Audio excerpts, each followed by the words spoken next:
welcome back to Off Camber. My name is Alfred. If you've been on the channel before, then you might be familiar with what we're doing today, and this is our Ultimate Guide series. So throughout the past week, Rob and I kind of pick a topic point and we do all the research and we kind of come with our ideas of what the video might be about. So on this series, I'll let Rob kind of kick it off and tell you guys what we're going to be doing for this Ultimate Guide. What's up guys, Rob here with Adventure Bound Off-Road. Today's video, we're doing the ultimate guide to a more capable off-road rig. And the way we're doing that is we're going to give you 5 ways to make improvements to your vehicle that are going to allow you to get out, explore harder trails, things that are going to allow you to be more capable off-road. The first thing that Alfred and I had come up with was wheels and tires. You want to take that? Yeah, so wheels and tires, right? So I would say a majority of vehicles out there, off-road vehicles, like the Wranglers, the Broncos, the Toyotas, the other weird group of people like Nissans and stuff. But a lot of those tires, if you're not buying basically like the TRD, which for Toyota is just like their premium line for off-road, or like the Rubicon for the Wrangler, majority of vehicles out there come with an all-seasonal tire. And an all-seasonal tire is good for about 90% of street driving and probably really about like 10% of like off-road. Just because the tread on that tire is more designed and supposed to be more dedicated for on-road driving characteristics, because the tire is going to wear a lot better, it's going to be a lot quieter. But when you want to start increasing your off-road capability, move into a tire that is more of a all-terrain tire or a mud terrain tire. Is just going to do better off-road, and it's going to give you better traction on when the ground is mud, sand, when you're trying to get traction on rocks. So changing out the tire tread will definitely help you get a better capable vehicle. So like Alfred was saying, with a set of tires and going to an all-terrain or a mud terrain, you're probably going to start looking into a aftermarket wheel as well. Whether that be a beadlock wheel, if you really think that that's what you need. We actually did a previous video talking about beadlocks and if that's something that you need for your build or not. So you go back and check that out if you're interested in that. But wheels, getting the right offset, getting the right size. One of the things is a lot of the rigs these days are coming with 18-inch wheels, 20-inch wheels possibly. And that larger wheel is not going to allow for as much sidewall. So it's not going to give you as much performance off-road. So going down to maybe a 17, some of the older rigs like the TJs going to a 15, that also helps. And then that wheel is going to have a different offset, which you go to maybe a 1250 wide, 1350 wide. It's going to space that tire off the vehicle a little bit better. Yeah, and then like also too is like speaking about like tire sizes, trying to find like an all-terrain tire or a mud terrain tire in an 18 or even a 20. Yeah, they make them, but the availability is going to be harder to find, and you're also going to be expensive. And they're going to be more expensive. Yeah, so I would say out of the majority of vehicles, a 17 is a pretty common tire size. You're going to get the most performance out of going with a larger tire, getting up into a 33, maybe 35, 37s, even 40s if that's what you're really trying to do. Depending on what rig you're doing. Yeah, what your goals are. But that's where you're really going to get into your performance, is going with a larger tire. But in order to do that, you're going to need to lift the vehicle. So that's bringing us into our next talking point, would be lifting the vehicle in order to fit a larger tire. Well, yeah, so like Rob was saying, right? So when we start running a larger tire, one thing we might lose is going to be the clearance between that tire and, say, the body panel. So like the fender or the wheel liner, right? Depending on what vehicle we're talking about. And even the frame. Even the frame or control arms, yeah, because now you're increasing the diameter, the size of that tire. Clearances are no longer going to be what they were in a stock configuration. So by lifting the vehicle, we now kind of separate the body of the vehicle, open up that wheel well a lot more, and be able to stuff a larger tire in there. Now, like we were saying, doing a suspension lift would be another good benefit for increasing your vehicle's off-road capability. to run the larger wheel and tire, well, at least the larger tire. But another thing too is that once you start increasing your off-road capability, you're gonna wanna start hitting different obstacles, right? You're not gonna hit just the dirt roads anymore. You might wanna try, you know, doing a little bit of rock crawling or trying to scale over like logs or boulders. So by having the vehicle lifted, you're moving the vehicle's frame upwards, so you're increasing the ground clearance between the frame of the vehicle and to the ground. So now the obstacles that could have been a problem no longer become a problem, and you can scale over them a lot easier. And then next, suspension performance. So when we're lifting the vehicle, that's going to open up the opportunity for you to go to a performance-based suspension. There are many A to Z options on lift kits, anywhere from a spacer to going full-blown coilover. So it's a huge question on what you want to do and what you're looking to get out of the suspension, but that suspension is going to perform better than stock if that's the route you go. Yeah, because the stock suspension is more so obviously made for a stock vehicle. So there are limitations with those factory components, and you know, tire size could be one of them because there's more leverage. But yeah, it's almost like a domino effect. You know, you start affecting one part of the vehicle, other things have to be upgraded as well to make it a little bit better. But now that kind of moves into our next point. The next capability, or get your vehicle more capable, is now we're going to start adding armor to that vehicle, because now we're going to get into situations where we're going to be in the rocks, or we might be trying to pivot, or get around something, and we might be hitting the body of the vehicle against these obstacles, and the last thing we want to do is damage our vehicle, right? So I would say the majority of what we do here, and you've made countless amount of sliders, and sliders I would say is one of the biggest things that we do, and I would say is one of the best things you could probably do to add to your vehicle. So like Alfred was saying, rock sliders. So I think rock sliders are a huge benefit to off-road rig. It's going to protect that rocker panel, so the area between the wheels where your doors are. We see a lot of vehicles that do go off-road, they get into the rocker panels, and now their doors don't open, and it just causes a lot of damage. And now you got to go to a body shop. So we like to add rock sliders before that happens, so that way your money's spent on the rock slider prior to having to go to a body shop because you damaged the rocker panel. Yeah, to be a little bit more proactive instead of reactive. You know, spend your money wise, you know, to add the protection instead of giving it to a body shop to fix it, and then now you're spending the money. Just to get you back to stock. Yeah, just back to stock, and now you're spending the money again, regardless to do the sliders. So it doesn't happen again. And like what Rob was saying about rock sliders, another key area to add armor to is going to be the underside of the vehicle with like a skid system, because you have your engine, so you have your oil pan, you have your transmission, you have your transfer case, you have a lot of fuel tank as well, a lot of vulnerable parts underneath the vehicle that you don't want to put a rock through, because now you're either going to be stuck on the trail trying to figure out how to get the vehicle back to pavement to get back on a tow truck, when kind of like with the sliders, you know, if you spend your money proactively, do the armor, you're saving yourself a lot of headache later down the line. Yep. Yep. I agree with that. All that stuff needs to be protected. So that brings us into the diff covers, so the differentials.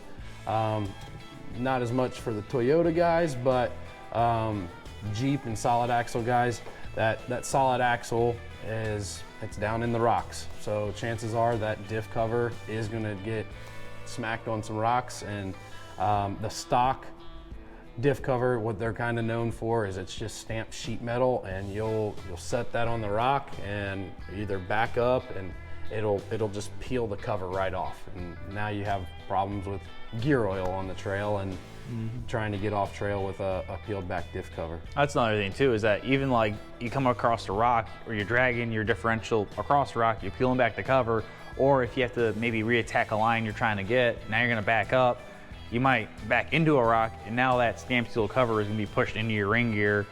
Now you're gonna start chewing into your ring gear, you're gonna potentially causing a hole into the cover. So a lot of aftermarket covers out there are, some of them are just welded plated steel, a lot of them are like heavy duty, like cast iron. There's a lot of options out there, and I would say that one's an easy one to do, because Normally, an axle holds like 2 quarts of oil. You can change out a cover pretty easily in your driveway. So, and along with protecting the sides of the rig or the undersides of the rig, another area to add armor to is going to be the front and rear of the vehicle. So the bumpers, right? A lot of vehicles out there come with pretty much factory is going to be plastic bumpers front and rear. So like special packages like the Jeep Wrangler Rubicon and like the Ford Bronco Sasquatch Edition, they come with a steel bumper group or the option into a steel bumper group. And that's going to provide you a little bit extra protection because now those bumpers aren't going to be what the factory plastic ones were. The steel bumpers can take a little bit more abuse and they actually kind of become equipped with the ability of taking on a winch. So this rolls us into our next topic point of talking about gear, because now we're increasing the capability of the vehicle. Now we're going to put ourselves in situations where we might be out there wheeling by ourselves, but we might put ourselves in situations where we might need to, either fix the vehicle or get the vehicle out of situations where we might be stuck. So gear is kind of like, I would say, the next thing we need to make the vehicle more capable and, let's just say, be able to get back home after a long day of riding on the trail. So first talking point of gear is going to be recovery gear. So recovery gear is those tools and things that you need in order to get yourself out of a situation. So you might be on trail, you might get the diff hung on something, you might get high centered, and you need a way to get out of that situation. Hopefully you're with a buddy. We don't advise going out alone. We've probably all done it. I've done it. I'm sure you've done it, but it's not the smartest thing. But recovery gear, you can get yourself out of a lot of situations. So first thing with recovery gear is going to be a jack of some sort. Obviously there's a ton of different options on the market. You got high lift jacks. There's a lot of different companies that are making different bottle jacks with different attachments. ARB just came out with their pump jack, so it's pretty kind of like a high lift jack. But. But I think it's safer, easier maybe to use. Well, I would say like another things too is like we're talking about the recovery gear or just gear in general is very specific to your kind of wheeling, right? So kind of what the things we're talking about, it's very broad, but whoever watching this video, can tailor like the things we're talking about to like your certain situation, right? Because like I would say if you're out there wheeling by yourself, I would say maybe like straps and like kinetic ropes may not help you out, or like you're in the desert, right? Like and there's nothing around except for sand.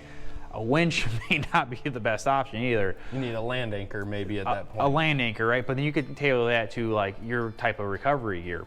But rolling into it, right? So let's just say you're out there and you're wheeling and you're with buddies, whatever. I would say adding a winch to a vehicle is definitely a good option. It's definitely one more expensive option, but I would say at the end of the day, it's good to have a winch and not need it, than need the winch and not have it. Exactly. So, but the winch is also great because it's a self-recovery tool, right? So you can grab whatever, a tree, a rock, a boulder, and get yourself out of a lot of situations. But to include a good piece or a good tool to go with the winch is going to be a snatch block. And for the ones who may not have dealt with snatch blocks before, a snatch block is just basically a tool utilized with a winch. So a snatch block can do a number of different things, but think of it as just a giant pulley. So we can basically make our winch line go certain directions, or even if we double it back, we can actually increase the capability or the pulling power of that winch. So a snatch block, I would say, is a great tool to utilize with a winch. But also be aware is that these tools, such as like a snatch block or maybe a kinetic rope or a winch, you have to know how to use those tools, right? I would say at King of the Hammers, right? We were watching a bunch of guys, Toyota guys, just calling you all out.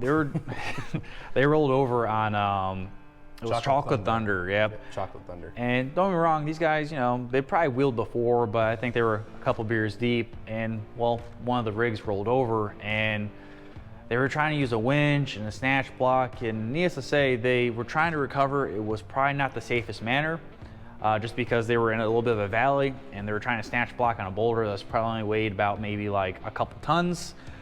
It was on a tipping point, and needless to say, when they were trying to use the winch to pull, it was shifting the boulder right towards them. Yeah, so it was a very dangerous situation. So with these tools, these recovery gear, having it is one thing, knowing how to use it and educating yourself and and getting out there and actually using it in a safe manner, that's a whole nother thing. Yep, exactly. Yeah, no, a tool is only as good as the person who knows how to use it. Right. So you can continue on with the next one, but I'd say having the gear to use on the trail, but how do we actually get out there, you know? Right. So that wraps up recovery gear. So we're going to be moving into trail mapping and research.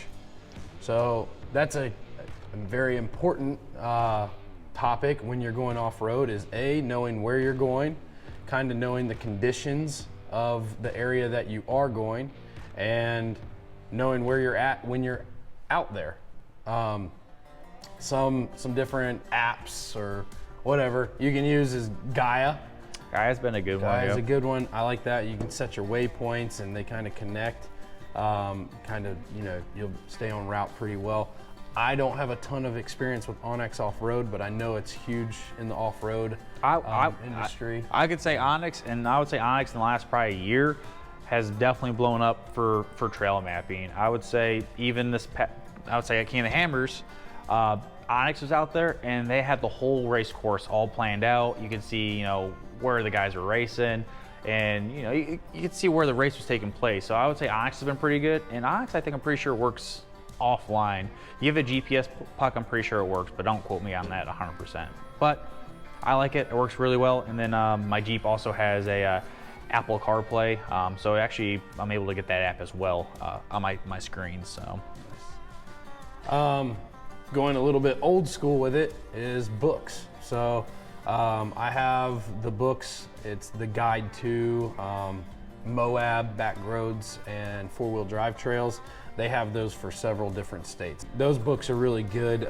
They give you all the different trails, the ratings, GPS coordinates, so you can kind of put those GPS coordinates in maybe Onyx or into your GPS, and that gives you a place, you know, to start trailheads and all that stuff, and they give you the waypoints throughout the trail. So, which is honestly a good thing too, is that kind of having the booklet too, you can, it's a pretty good read because it's instead of just like trying to like look on a map and trying to be like, oh, okay, it's over here, you can be like, hey, this is the trails, and just say Moab, cool.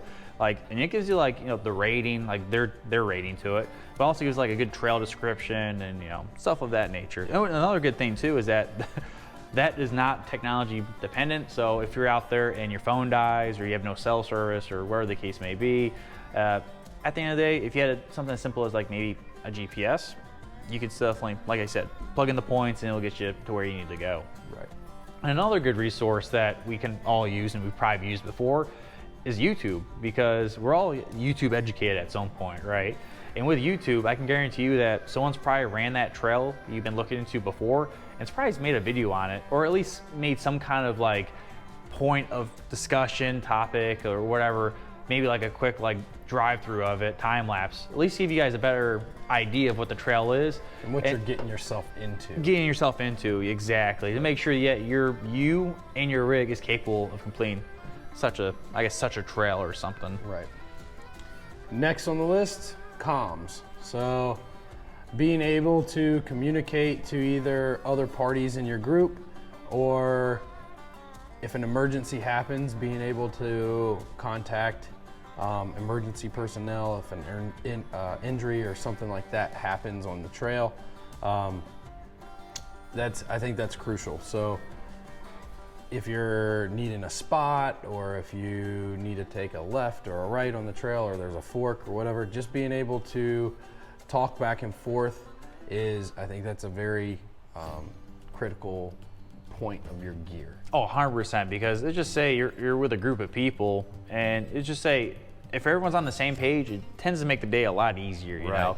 Especially if you're doing some real technical stuff, you're in like a canyon, whatever, and you're trying to go left and everyone else is trying to go right. At least having communication, be like, hey, I'm going here, I'm going here, I'm going there. And who knows, maybe the last guy at the end has issues, you know, either physical or rig related, needs to relay it to the person in the front. To stop. Exactly, to stop. So they're not being left. Exactly. So having everyone on the same page with the communication is pretty big. And if you've ever been out on the trail without communication, it tends to be kind of like you're kind of left in the dark. And you're like, I don't know what everyone's doing. Are we stopping to pee? Are we stopping to eat? It's you know, you don't know what's going on. Right. But in communication, it's a lot of us use like handheld hams, which do require a license. But there's even more in-depth systems where it's basically like a GMSR or even like a larger type of You got the race communication. radios, the ruggeds, and PCI, different things like that. So Exactly. And I would say a couple more pieces of gear that we all should have with us, I would say, is definitely tools, because at some point, you know, if we do break something, even have basic hand tools like a socket, wrench set, something that we might be able to fix out on the trail could definitely save us a headache of trying to. it could make your day a lot easier if you got that set of pliers or a screwdriver or Exactly. something as simple as your lug key. A lug key, yeah, exactly. I You mean, got to change out a spare now, Yeah, you know. you got to change out a tire that you got a flat, and we see that often. There's a lot of rigs that come into the shop, and They don't have a key. we look in the glove box, we look in the center console, we look in the back cargo area. We can't find a lug key anywhere, and we have to call the customer and say, "Hey, where's your lug key?" And they can't even tell us. So it's that I think is a huge point. Is Yeah, having the right having tools, having or even the- have a good basic hand or a basic tool kit. set, yeah. Because it's even something like now your battery cable comes loose now, right? Now, like, how are you going to tighten it back down? Because honestly, with these rigs, they're going through a lot of vibration, so things will at some point become loose again. Having the ability to tighten the things that come down or come loose, I would say definitely will save you a world of from headaches. So. But, and then also we can talk about, like, I guess a big piece of gear that we never really think about until we need it is going to be our first aid kits. Yeah. Because, you know, if we need to use a bandage or need to clean out a cut or maybe a tourniquet, whatever like even something as serious as, you know, you're bleeding, a tourniquet can, you know, save your life from, you know, major blood loss. Right. And so, and it can even be as simple as having aspirin or maybe like an ice pack available in that kit just to help, you know, ease the pain or at least comfort. Yeah, exactly, give you more comfort. So I would say of everything we just listed, I would say a first aid kit's probably one of the good things to have at all times because you never know. So I think with the first aid along with the recovery, it's the same thing. Get some education, go take some first aid courses. That knowledge will come in handy. For us, we're a little bit lucky. When my wife, she's an EMT and in the Coast Guard, and so that definitely helps out for sure. It gives us a little bit of a peace of mind. So if you have somebody in your group that is, I know for the San Diego Jeep Cub, Patrick, Yep. he's always on trail, and he's a corpsman. he was a corpsman in the Navy, and he's the kind of guy you want around. So. He's still in the medical field too. So that's, if you have that group of people that you wheel with, it's definitely good maybe to have somebody that is trained and works in the medical field just in case things happen. In time, like when things happen, time tends to be the deciding factor, you know. Yep. So if you could do everything you can in the shortest amount of time, it would probably, you know, save you from losing a limb, loss of life, or just, you know, just making things a lot more comfortable for yourself. So. Right. But I would say, the last thing we can kind of roll into for making your rig more capable, and Rob came up with this. I didn't think about it, but he said it, and I was like, well, you are 100% correct. And Rob said seat time, and I would 100% agree with that. So, and I think that is the most important thing out of everything that we listed today. In my opinion, seat time is your most important. Learning your rig. You could have $100,000 rig, and if you don't know how to put that thing in four-wheel drive, you just spent the money on it. Yeah, you ain't getting too far. So learning your rig, learning the features, if it's a Rubicon maybe or a TRD and it does have a locker or something like that, knowing the time and the place to use it, knowing that when the rear end's locked up or the front end's locked up, it doesn't want to turn.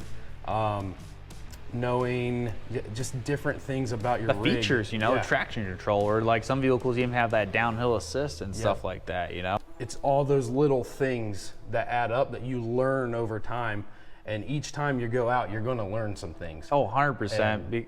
I was gonna say is like you're gonna learn your rig, you're gonna learn where your points are on your vehicle, you're gonna know where you rub. Let's just say, you know, you add the lift and the wheels and tires to your vehicle, right? Well, let's just say now what you might have rubbed on a factory setup, now you don't rub, but now you're finding new areas where you're rubbing, where now you're scaling larger obstacles. And now you're like, okay, my belly rubs here, or now I'm touching those rock sliders I just installed. But having that seat time just accumulate every time you wheel, you're basically pushing your vehicle to its limits, but also now to your limits as well. And it's almost like a balancing act. Is like, as you build your vehicle up a little bit more, you're gonna keep building your capability up a little bit more, and it's gonna keep going back and forth. Like Rob was saying, you can have $100,000 thrown into your rig.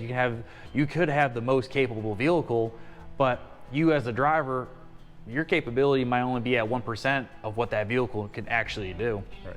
And I think that's what you just said. A stock Rubicon these days will take you more places than what most drivers are willing to do. Oh yeah. I mean, the vehicles that are out today, we are Jeep people, but yep. They're all, I mean, the Toyotas are capable, the Broncos are capable. Everything that is being built right now for the off-road industry it's extremely capable, and 9 times out of 10 that vehicle is going to go more places than what you're comfortable doing, and that's where that seat time it plays in, and being comfortable with it, and knowing when you're getting a little off camber, knowing that that's a plug. Hey, plug, yeah. You know, getting off camber, that it's okay. That, you know, it does feel a little. It feels uneasy. weird. It feels a little. Yeah, and that's another thing. We always feel it in the driver's seat. You're all tense, and you know, it feels terrible. But when you're outside the vehicle, it's like, come on, buddy, you're good. It doesn't. It's like nothing. Yeah. But now you know, like exactly. We were saying seat time. Now you know, like, okay, I can be at, you know, a crazy angle. My vehicle can hold it. And now next time you go out, you're like, all right, cool. You're going to be comfortable in that situation. This is normal now. Yeah. So. And this concludes this video on the ultimate guide of making your vehicle more capable. Like I said earlier on, these were Rob and I 5 big topic points of what can make your vehicle more capable. Like we talked about, upgrading to a different wheel or tire, suspension, armor, gear, and increasing your seat time. These are going to be the biggest benefits moving forwards of taking your vehicle from a stock configuration and just bringing it up to the next level. But I would like to thank you guys once again for joining us on this episode of Off Camber. And once again, my name is Alfred. And I'm Rob. And I'll catch you guys on the next adventure.